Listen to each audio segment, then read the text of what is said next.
My brother edited me out of every family photo, and my parents hung them up like nothing was wrong, even saying it was better this way. When I stopped showing up, they said I was making everything about myself.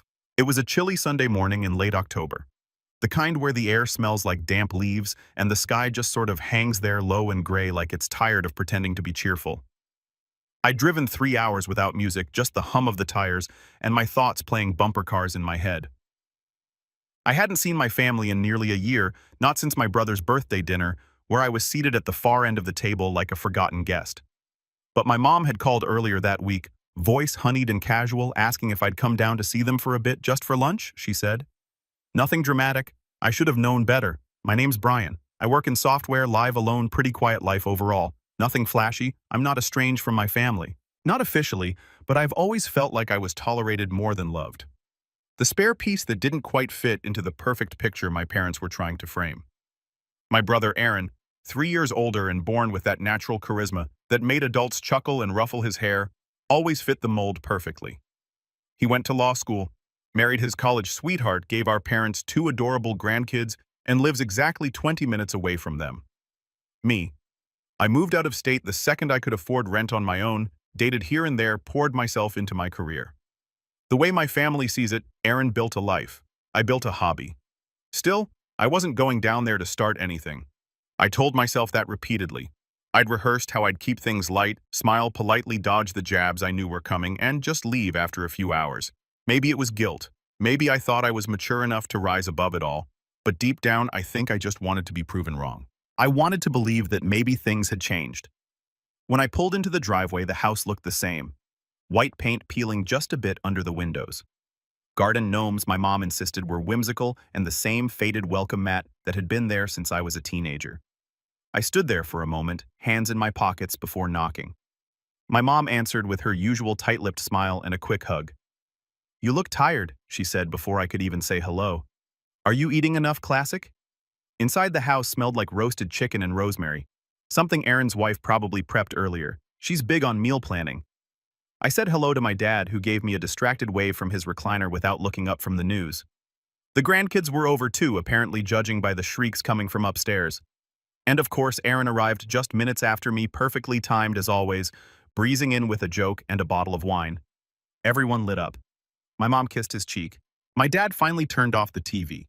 Even the dog started wagging its tail like it had just seen Elvis. I stood there like furniture. We made small talk around the kitchen island. I asked about the kids' school projects, nodded through Aaron's story about some corporate merger I didn't care about, and politely declined the wine. Still not drinking. Aaron asked, eyebrows raised like that was some great character flaw. "Good for you, I guess." My mom gave a thin smile and changed the subject. That's when I noticed it. The wall. It used to be filled with framed photos. Vacations, birthdays, Christmas mornings where we all wore matching pajamas that I hated. But something felt off. I walked toward it slowly, like my legs weren't quite convinced I needed to see what my gut already knew. Every photo was there. Every memory, except I wasn't in them. The shot from Disneyland in '98, just mom, dad, and Aaron holding Mickey balloons, my face gone. The picture from my high school graduation. Aaron in his suit. My parents in front of the school sign, but I was missing the Christmas photo from 2011. Aaron in his Santa hat. His arms slung around thin air where I knew I had stood. I leaned in, not just cropped, photoshopped. The edges were too clean, the lighting didn't match. Whoever did it tried to be subtle, but I work in tech. I know how masking works. They'd erased me. I turned to my mom. What would happen to the pictures? She didn't even look embarrassed. She just shrugged, reaching into a cabinet for plates like we were talking about weather. "Oh, Aaron cleaned them up a bit," she said. "Made them nicer." I blinked. "Nicer? I'm not in any of them." She paused as if just realizing that. "Well, they looked better this way," she said simply, then walked out to set the table. I stood there for a long time. I don't remember sitting down for lunch. I don't remember what I ate. I remember Aaron talking loudly, my dad laughing, the grandkids screaming, and me sitting there like a ghost in a room where I used to exist. Not a single person mentioned it again. No apology, no explanation, like I was supposed to pretend it didn't matter that I'd been erased from my own family history. I left before dessert. My mom tried to pack me leftovers and seemed mildly offended when I refused. "Don't be so dramatic," she muttered. "You always make everything about you." I didn't say goodbye. I didn't hug anyone. I got in my car and drove straight home. This time with the radio blasting just so I didn't have to hear my own thoughts echoing back at me. They've called a few times since then. Texted too, mostly about upcoming birthdays or holiday plans. When I don't respond, I get the guilt trips. We're all worried about you. You're being selfish. Why are you punishing us? But they're not worried. They're just confused. Why their doormat stopped lying down. I haven't told anyone the full story. Not yet. Not even my closest friends. I've just said that things are complicated with my family. But last night, I got a voicemail from my mom. Her voice tight like she was trying to cry without ruining her mascara. I don't understand what we did wrong, Brian. She said, "You're always so sensitive. Are you really not coming to Thanksgiving? You're tearing this family apart." I listened to it 3 times. Then I opened my laptop because if they want to pretend I never existed, maybe it's time I start pretending they don't either. But not before I do something they'll never forget. I didn't respond to my mom's voicemail. I didn't delete it either. I just let it sit there in my inbox like a loaded gun on a table, untouched but impossible to ignore. For a while I thought maybe I'd forget about it. Maybe the sting of that visit would fade, and I'd just go back to pretending like I always had. But the thing about being erased, literally erased, is that it doesn't fade. Every time I opened a photo app or scrolled past an old memory on social media, I'd think about that wall, that gallery of my own life rewritten without me, like I had been an inconvenience, a smudge. A few weeks passed. I focused on work, buried myself in debugging code and long nights with takeout.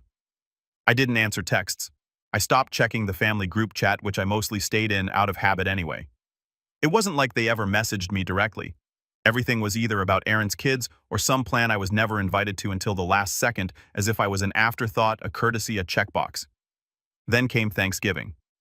The text started the Monday before. "Mom, we're doing dinner at 3 this year. Aaron's in-laws are coming later. Hope you can make it. Aaron, don't be weird, Brian. Just show up.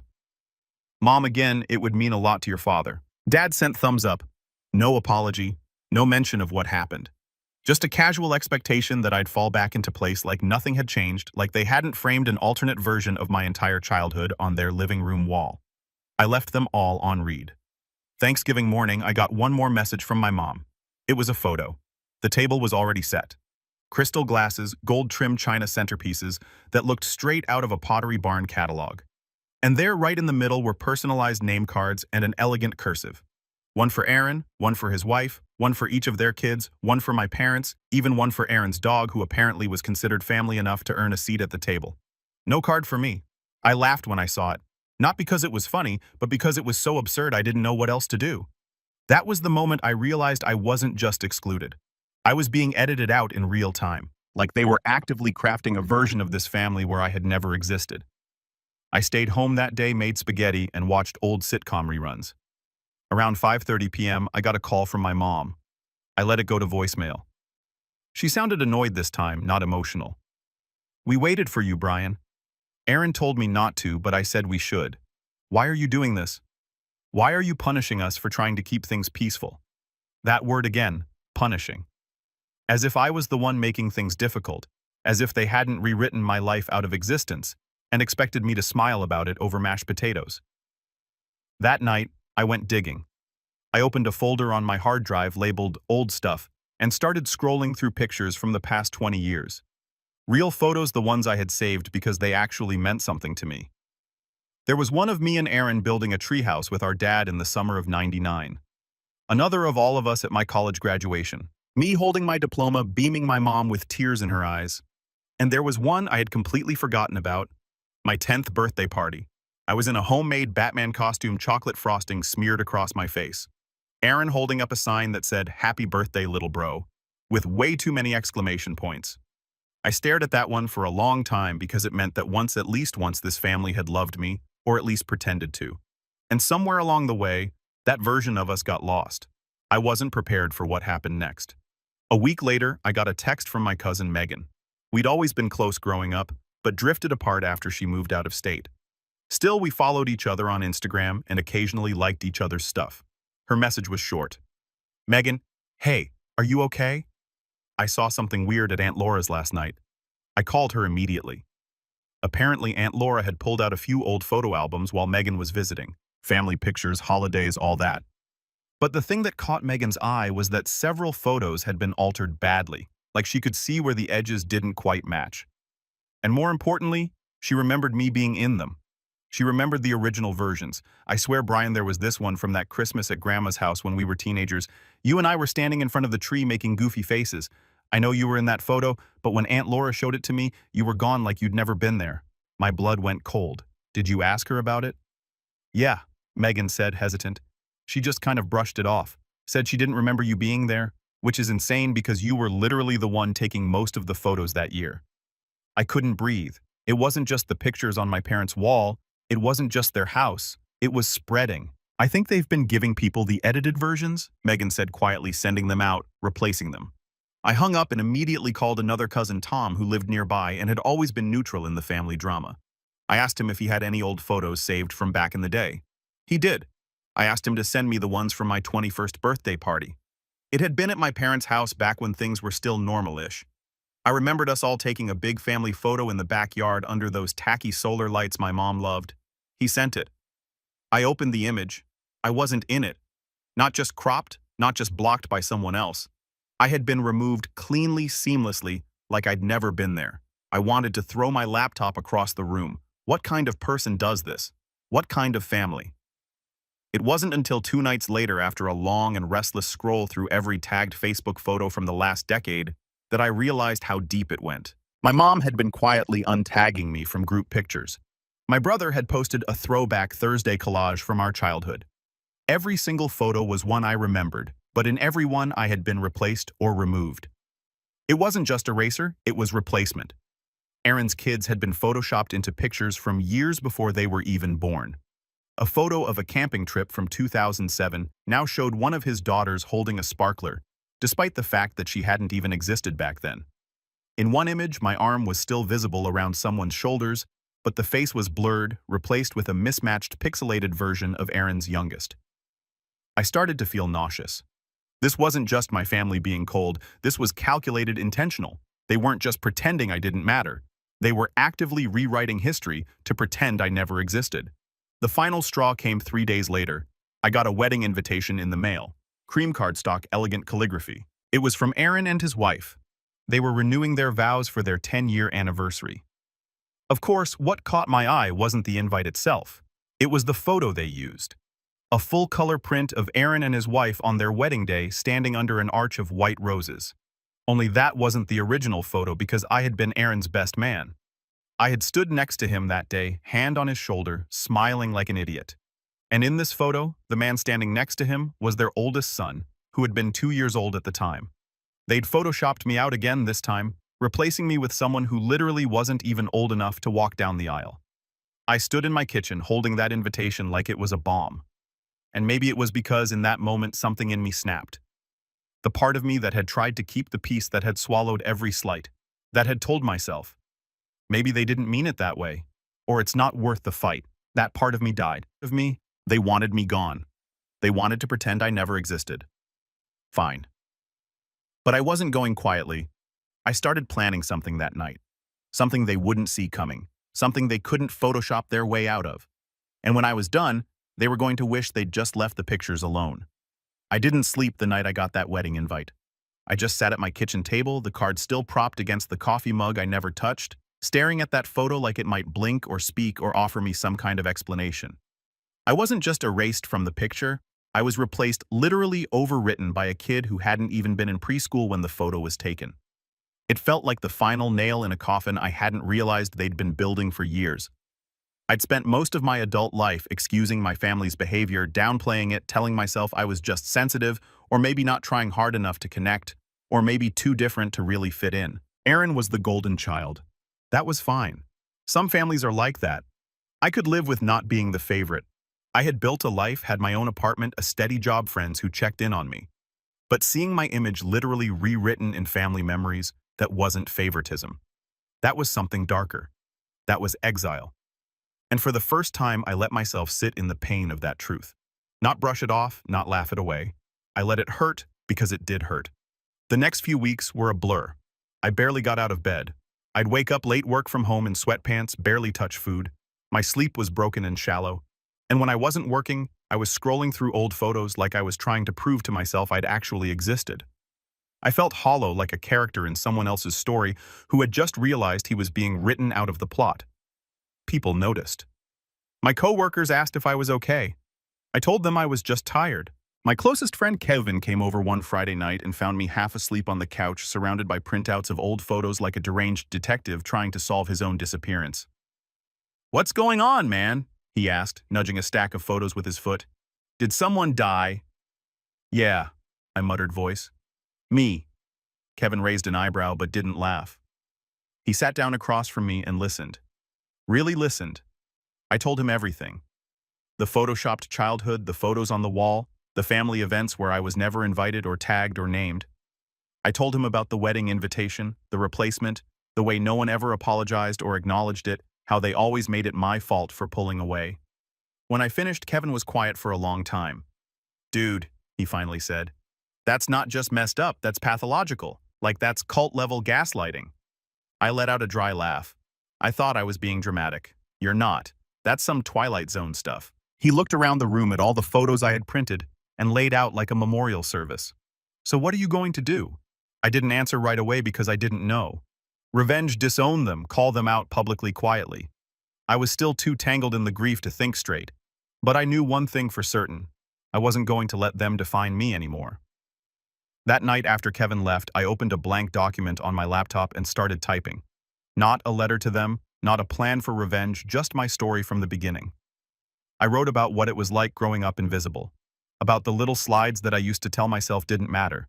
About the birthday they forgot, the graduation dinner they skipped, the times they joked about me being the weird one. I wrote about the photos, the edits, the silence, and I kept writing every night until my fingers ached and my mind emptied. It was the first thing that made me feel like me again, like I was taking my identity back, sentence by sentence. In the following weeks, I started reclaiming other parts of my life too. I cleaned my apartment top to bottom. I got a haircut, bought a new desk, rearranged the furniture. I deleted the family group chat from my phone, blocked my mom and Aaron on social media. Not out of spite, out of necessity. I needed space to breathe. I also started therapy. It had been a long time coming. I'd always made excuses too expensive, too time-consuming. Not for me. But the truth was I was scared to sit with the things I'd buried. Scared to hear that maybe I had done something to deserve the way I was treated. But my therapist, a quiet, observant woman named Michelle, didn't let me go there. "You don't need to earn basic dignity," she said in one of our first sessions. "You don't have to perform to be worthy of love." That sentence cracked something in me. Over the next few months, I learned how to speak about my pain without minimizing it. I learned that boundaries weren't cruel, that it was okay to walk away from people who chose to harm you, even if they shared your DNA. I started going for long walks after work, letting my thoughts drift without dragging me under. I rediscovered my love for photography. Real photography, not the kind that deletes people. I started shooting cityscapes at dusk, portraits of strangers at the park, candid shots of street performers. I created an Instagram account to share my work anonymously. Within a few weeks, it started gaining traction. One photo in particular, an old man sitting alone on a bench, silhouetted by the orange glow of a street lamp, got reposted by a local art page. It exploded. People commented about how haunting and beautiful it was. Someone said it felt like a visual poem about grief and healing. They didn't know how right they were. That photo became my profile picture not because it was popular, but because it reminded me that I still had a story to tell, that I was still in the picture, even if others tried to crop me out. Then one afternoon, an email popped up that stopped me cold. Subject line, Family Archive Request for Photo Submissions. It was from my Aunt Laura. Apparently, she and a few other relatives were putting together a digital memory book for Grandma's 80th birthday. They were asking everyone to submit old family photos and stories to compile into a slideshow for the party. I stared at the screen for a long time. My first instinct was to ignore it, to delete it, and keep moving forward with my new quiet life. But then I thought about the photos they'd already collected, the ones Aaron and my parents had probably submitted. I thought about how this archive might become the record, the version of our family history that would live on. And I couldn't shake the feeling that if I didn't do something, they'd win. So I started going through my hard drive again. But this time I wasn't just collecting evidence. I was curating my version of the story. I pulled together photos they couldn't have deleted, ones I had taken on my own camera, or where I was the only person in the shot. I included goofy selfies with my cousins, behind-the-scenes photos from family trips, pictures of me and Grandma baking cookies in her old kitchen. Flowers smudged on our faces, photos that proved I'd been there, that I'd mattered. I even included one photo from Aaron's wedding, the original version, where I was standing right next to him beaming in my ill-fitting suit holding the ring box. I labeled it Best Man 2013, and I wrote captions for all of them. Not snarky, not petty, just truthful. This was the summer we all went camping. Aaron and I fought over who would pitch the tent faster. I won. This was my college graduation. Mom said she was proud of me that day. This was my 10th birthday. Batman party. Grandma made the cake. I ate 3 slices and got sick. Worth it. I uploaded all of them to the share drive. 3 days later, I got a message from Aunt Laura. Aunt Laura, thank you for sending these, Brian. Some of them brought me to tears. I'd forgotten how much you were part of everything. Another message followed. Megan saw your photos. Thank you. I knew I wasn't crazy. The slideshow went live a week later. I wasn't at the party. I hadn't been invited, but Megan sent me a video of the slideshow playing on a screen in Grandma's living room. I watched as image after image filled the screen. Photos of me laughing, building, celebrating, growing. The music was soft, the mood nostalgic. And then came the wedding photo, the original. I watched as Aaron's face visibly stiffened in the video, his jaw clenched. His wife leaned over and whispered something. My mom looked away. Good. They weren't the only ones with the power to shape a narrative. I never got a direct message from Aaron or my parents. No apology, no explanation, but I didn't need one anymore, because something had shifted. They wanted me gone, but I had reclaimed my place, not by begging to be included, by proving I'd always been there. Still, this wasn't the end, because while they were busy pretending I was invisible, I was quietly planning something they would never be able to ignore. I waited not for an apology. By now I knew that wasn't coming. What I waited for was clarity. Not emotional, but strategic. Revenge wasn't about explosions or yelling matches or big dramatic gestures. It was about timing, precision, letting the truth slip into a space so public, so undeniable, that even the most manipulative people couldn't distort it anymore. And after reclaiming my own identity piece by piece through my art, through therapy, through reconnecting with relatives who did remember me, I finally had the clarity I needed. I started with research. I began compiling timelines. I made a spreadsheet, not out of obsession, but necessity. Every family event I remembered being at, every photo that proved it, every altered version I had evidence of, I cataloged them all. The original photo from my 10th birthday party with me in it, and the one Aaron had posted last year where I'd been replaced by one of his kids, the college graduation. My parents said they barely remembered attending despite the video I had of my dad giving a toast. The family vacation in 2006, where my brother now claimed I didn't come because I was off sulking somewhere. Except there I was in my cousin's scrapbook helping build the bonfire. And most importantly, I kept track of who had shared or reshared the edited versions. Aunt Laura, Uncle Rick, my mother Erin. All of them had either reposted altered images or participated in this narrative rewrite. But I also tracked the ones who hadn't. My cousin Megan, for one, she'd become an unexpected lifeline, texting me regularly with updates, screenshots, things she overheard. She had screenshots of the family group chat where my mom would talk about me in third person like I wasn't even in the room. It's best we don't invite Brian this year. He always makes things uncomfortable. Aaron's worried about the energy Brian brings.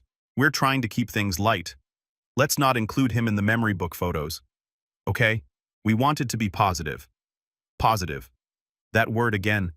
It burned. Megan also found something else. Apparently, Aaron had started telling people I distanced myself from the family after a nervous breakdown. Not because of their treatment, not because I was being actively erased from every corner of our shared history, but because I was emotionally unstable. That was the push I needed.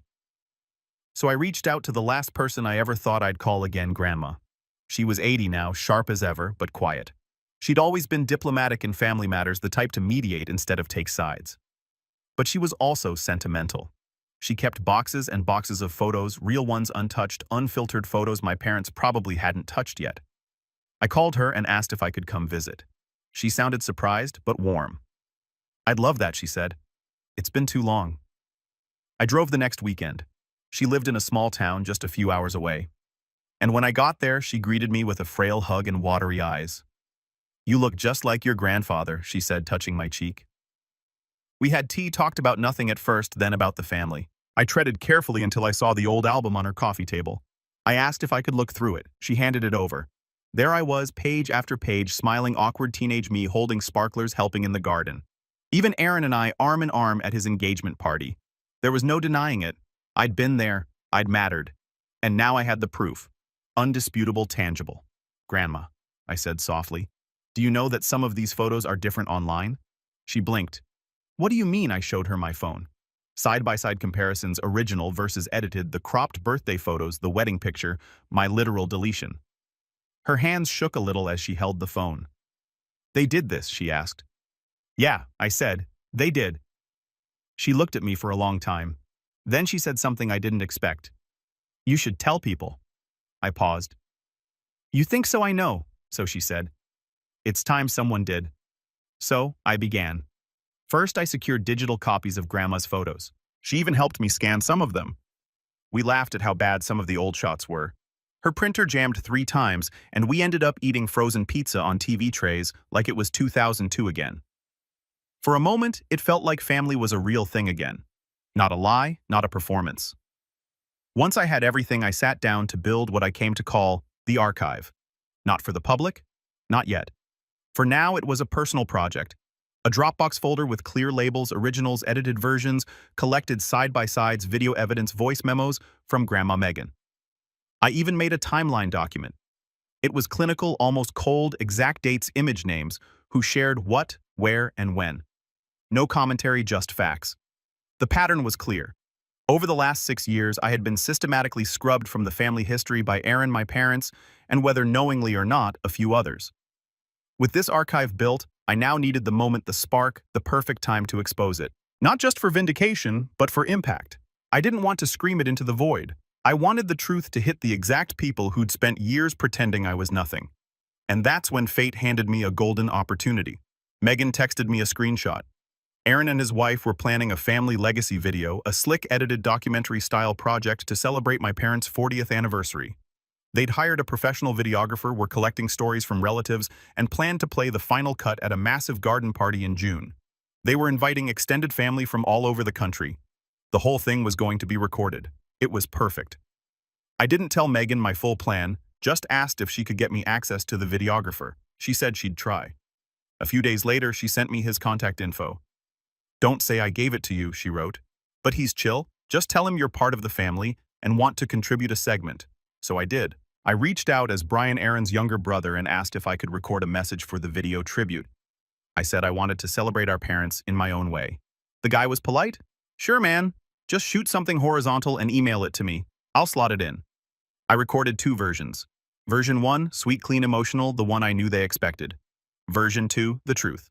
Not a rant, not a tantrum, just a calm, steady voiceover with visuals. It started with a photo of me and Aaron at age 7 playing in the backyard. Then a caption, "This photo never made it into the family slideshow." Then the side-by-side shots, me present in the original, gone in the new. I included timestamps, metadata, Grandma's voice reading off old dates, Megan's quiet voice confirming who was actually present at what events. I even played a screen recording of Aaron's Facebook post from 2 years ago with my smiling face replaced by his toddler daughter in Photoshop. Then I ended it with this. You can crop me out of the pictures. You can rewrite stories and replace faces, but you don't get to rewrite me. I was there. I am part of this family, and no amount of editing will change that. I attached the file, sent it off. But I didn't stop there. I also uploaded the full archive to a private site I built in one weekend. Simple design, password protected, titled The Family They Forgot. I sent the password to 3 people, Megan, Grandma, and just for fun, Aunt Laura. A week before the anniversary party, Megan texted me a single sentence. They're panicking. Apparently, the videographer had included the wrong version in the final draft. Whether by mistake or as a quiet act of rebellion, I still don't know. But the moment they previewed the video, Aaron and my parents flipped. They tried to get it pulled, tried to reschedule a re-edit, but it was too late. The files had been submitted, the venue was booked, the guests had RSVP. They couldn't cancel without raising questions. They could only brace themselves. And I waited calm, steady, because I knew the moment was coming. The one where the masks would finally crack. Where they'd have to watch the world see exactly what they tried so hard to erase. And when that day arrived, I'd be ready. The garden party was set for a warm Saturday afternoon in early June. The sky stretched cloudless above a rented event space that my parents and Aaron had booked just outside their town. A place with white gazebos, neatly trimmed hedges, a string quartet, and round tables decked in soft gold linens. It was supposed to be perfect. A celebration of family legacy, a 40th anniversary.